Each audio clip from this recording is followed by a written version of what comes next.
নমস্কাৰ প্ৰিয় দৰ্শক, ট্ৰেইনৰ পৰা আপোনালোক সকলোকে জনাইছোঁ স্বাগতম। আৰু ৰাতিপুৱাই এটা ভাল খবৰ পোৱা হ'ল। অসম আৰক্ষীয়ে তাৰ্কিক বৰা আৰু চুমি বৰাক অৱশেষত গ্ৰেপ্তাৰ কৰিবলৈ সক্ষম হয়। এই বিষয়ে টুইট কৰিছে মাননীয় ডিজিপি জিপি সিং ডাঙৰীয়াই। তেখেতে জনাইছে যে যোৰহাটৰ টিয়কৰ পৰা ডিব্ৰুগড় অভিমুখে গৈ থকা অৱস্থাত অসম আৰক্ষীয়ে তেওঁবিলাকক গ্ৰেপ্তাৰ কৰিবলৈ সক্ষম হৈছে। গতিকে এই বাতৰিয়ে ছ'চিয়েল মিডিয়াত তোলপাল লগাইছে। আপোনালোককো সেই ভাষ্য অলপ শুনোৱাব বিচাৰিছোঁ। দৰ্শকসকলক পোৱাৰ প্ৰথমটো বাতৰিলৈ স্বাগতম জনাইছো।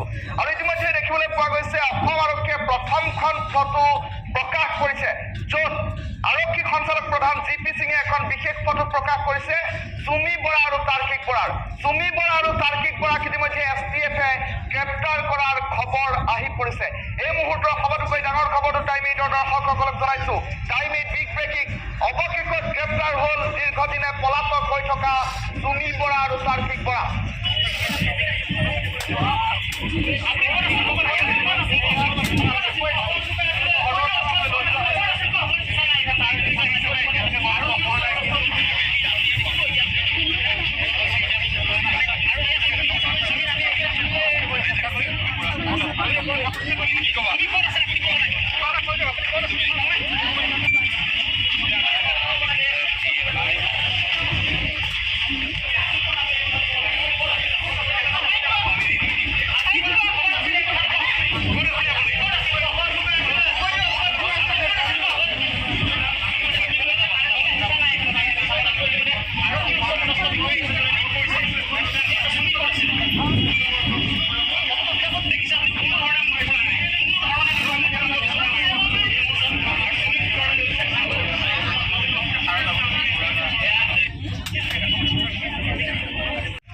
আত্মসমৰ্পণ নকৰিলে চুমি বৰাই।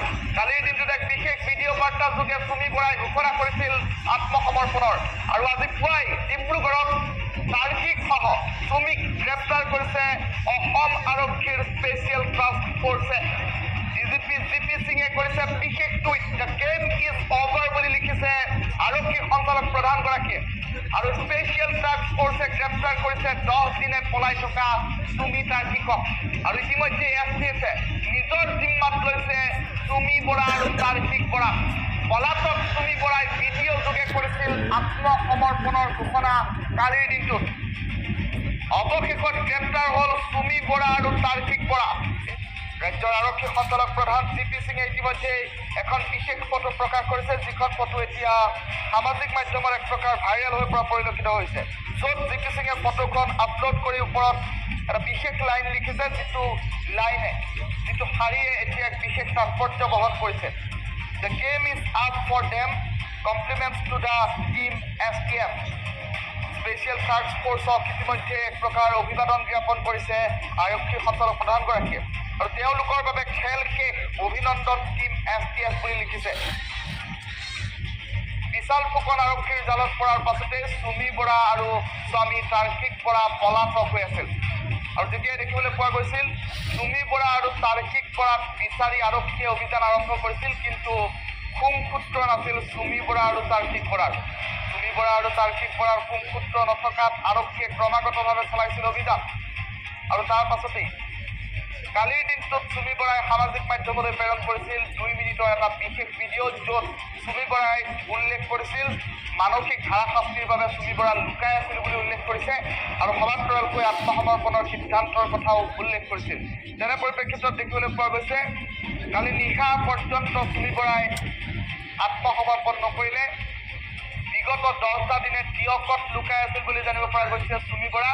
আৰু টিয়কত লুকাই থকা চুমি বৰাক বিচাৰি নিশাই STFে চলালে অভিযান। আৰু অৱশেষত STFৰ জালত পৰিল চুমি আৰু তাৰ্কিক। পলাতক চুমি আৰু তাৰ্কিকক ইতিমধ্যে গ্ৰেপ্তাৰ কৰিছে STFে। পুৱাৰ ভাগতে ৰাজ্যৰ আৰক্ষী সঞ্চালক প্ৰধান জিপি সিঙে চুমি আৰু তাৰ্কিকৰ এখন বিশেষ ফটো প্ৰকাশ কৰিছে সামাজিক মাধ্যমত। আৰু য'ত স্পষ্টকৈ ৰাজ্যৰ আৰক্ষী সঞ্চালক প্ৰধানগৰাকীয়ে উল্লেখ কৰিছে যে তেওঁলোকৰ খেল শেষ, অভিনন্দন STF। স্পেচিয়েল টাস্ক ফ'ৰ্চক ইতিমধ্যে অভিনন্দন জ্ঞাপন কৰা পৰিলক্ষিত হৈছে 10 দিনে পলাতক হৈ থকা চুমি তাৰ্কিকক গ্ৰেপ্তাৰ কৰাৰ পাছতে প্ৰক্ৰিয়া অভিবাদন জ্ঞাপন কৰা পৰিলক্ষিত হৈছে এয়া আপোনালোকক এইখিনিকে দেখুৱাবলৈ চেষ্টা কৰিলোঁ চুমি বৰা আৰু তাৰ্কিক বৰাৰ অৱশেষত আৰক্ষীয়ে নিজৰ জিম্মাত লৈছে আৰু ৰাইজৰ মাজত যি উৎকণ্ঠা আছিলে চুমি বৰা আৰু তাৰ্কিক বৰাক লৈ সেয়া উৰ পৰিলে এইখিনিকে আপোনালোকক জনাবলৈ চেষ্টা কৰিলোঁ ভিডিঅ'টি ভাল লাগিলে আপোনালোকে লাইক কৰিব কমেণ্ট কৰিব শ্বেয়াৰ কৰিব আৰু যদি আপুনি নতুনকৈ চাই আছে তেতিয়া ছাবস্ক্ৰাইব কৰিব নেক্সট ভিডিঅ'ত পুনৰ লগ পাম থেংকছ ফৰ ৱাচিং নমস্কাৰ